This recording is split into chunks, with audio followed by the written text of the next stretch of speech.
Assalamualaikum warahmatullahi wabarakatuh. Salam sejahtera untuk semuanya. Saya Pak Ali dari Inside Chamber. Berikut ini adalah alternatif jawaban untuk SD kelas 6 kelas 4 sampai 6 ya. Rabu tanggal 12 Agustus 2020 peta baru Indonesia. Untuk pembahasan yang lain bisa dilihat di playlist ini. Linknya ada di kolom deskripsi ya. Oke. Kita langsung saja bahas mulai dari nomor 1. Pada kesimpulan tentang ilmu, ada apa kesimpulan tentang ilmu geografi ya? Kesimpulan tentang ilmu geografi dulu ya. Ilmu geografi sangat penting untuk kehidupan kita kesimpulannya. Mengapa penting untuk kehidupan kita? Geografi penting karena mempelajari permukaan bumi. Lebih cocoknya memelajari, sebenarnya bukan mempelajari ya, P-nya hilang ya. Memelajari permukaan bumi di suatu wilayah dan interaksinya dengan makhluk hidup sehingga kita bisa mengambil manfaat dari ilmu tersebut ya, untuk memutuskan bagaimana bentuk rumah, model pakaian, gaya berpolitik ya, mata pencarian, bahkan kearifan lokal daerah ditentukan oleh kondisi geografik ya. Jadi sekali lagi geografi penting karena mempelajari permukaan bumi suatu wilayah dan interaksinya dengan makhluk hidup ya. Apakah wilayahnya pegunungan, apakah pantai, apakah subtropis, apakah itu tropis ya. Bentuk pakaian jenis pakaian sudah beda ya. Pakaian daerah dingin tebal butuhnya, kalau tropis yang tipis dan menyerap keringat ya. Jadi geografi sangat penting ya. Mata pencarian, orang di gunung banyak bertani ya, orang kalau di pantai lebih banyak jadi nelayan ya, seperti itu. Kemudian pertanyaan setelah menonton video di bawah, mengapa peta Indonesia diperbarui agar batas antara negara sesuai dengan kesepakatan terakhir?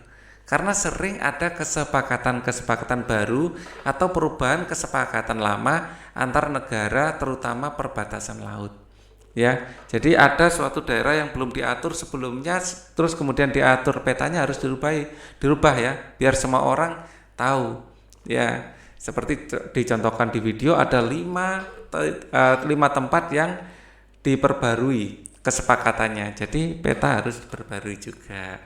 Apalagi dulu waktu Pak Ali kecil ya, Indonesia itu hanya 27 provinsi. Sekarang sudah berapa? Sudah 34 provinsi kalau nggak salah. Ya, jadi berkembang ya. Jadi batas-batas atau negara, dalam satu negara berkembang, antara satu negara dengan negara lain juga ada kesepakatan baru. Jadi harus perbarui. Ya.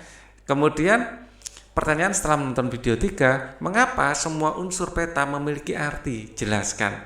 Karena untuk memahami suatu peta, kita perlu informasi tambahan seperti judul peta, garis astronomis, insert ya. Jadi judul peta itu yang nama sebuah peta, ini peta, judulnya di sini adalah judul peta.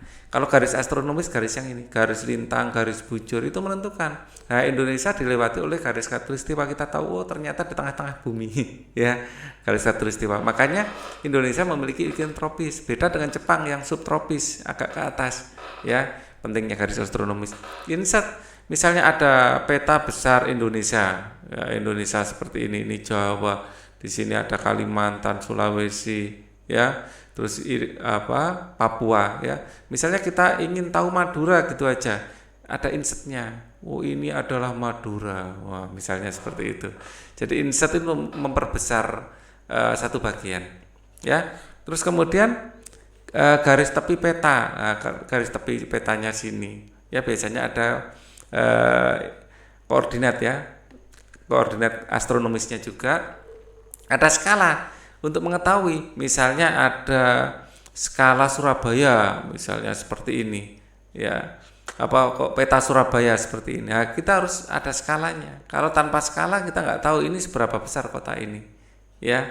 Jadi skala itu menunjukkan ukuran sebenarnya ya, perbandingan antara ukuran di peta dengan ukuran sebenarnya, itulah skala ya. Terus sumber peta, lah peta ini yang mengeluarkan siapa ya, agar kita tahu apakah peta ini benar-benar bisa bertanggungjawabkan ya.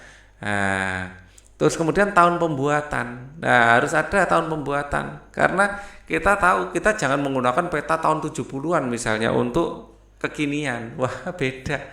Tahun 80-an aja provinsi di Indonesia masih 27 kan gitu ya. Sekarang sudah banyak. Kita nggak bisa menggunakan peta lama kecuali untuk tujuan ini melihat tahun 80 dulu pakai peta yang sesuai. Petunjuk arah orientasi, ada utara, ada selatan, ada timur, ada barat, ya, ada timur laut, ada barat laut, ada tenggara, ada barat daya, seperti itu. Terus kemudian simbol-simbol pada peta, biasanya segitiga seperti ini, yang merah adalah gunung yang masih aktif, segitiga hitam gunung tetapi sudah nggak aktif. Jadi dengan melihat ada segitiga ini gunung, segitiganya warnanya apa? Nah, ini warna peta di bawahnya. Jadi simbol peta itu penting, warna peta juga penting. Warna peta juga menunjukkan ketinggian dan rendahnya suatu wilayah. Ya, legenda itu ada petunjuk-petunjuk di sini legenda. Misalnya garis yang solid ini garis antar provinsi, yang putus-putus misalnya, yang solid biasanya antar negara. Yang putus-putus antar provinsi biasanya seperti itu. Jadi di sini ada keterangannya, itu legenda. Lettering ini tulisan-tulisan tambahan. Misalnya di sini ada keterangan-keterangan tambahan, itu lettering. Ya, untuk memperjelas sebuah peta. Baik, itu adalah pembahasannya agak panjang ya kali ini. Thank you for watching. Wassalamualaikum warahmatullahi wabarakatuh.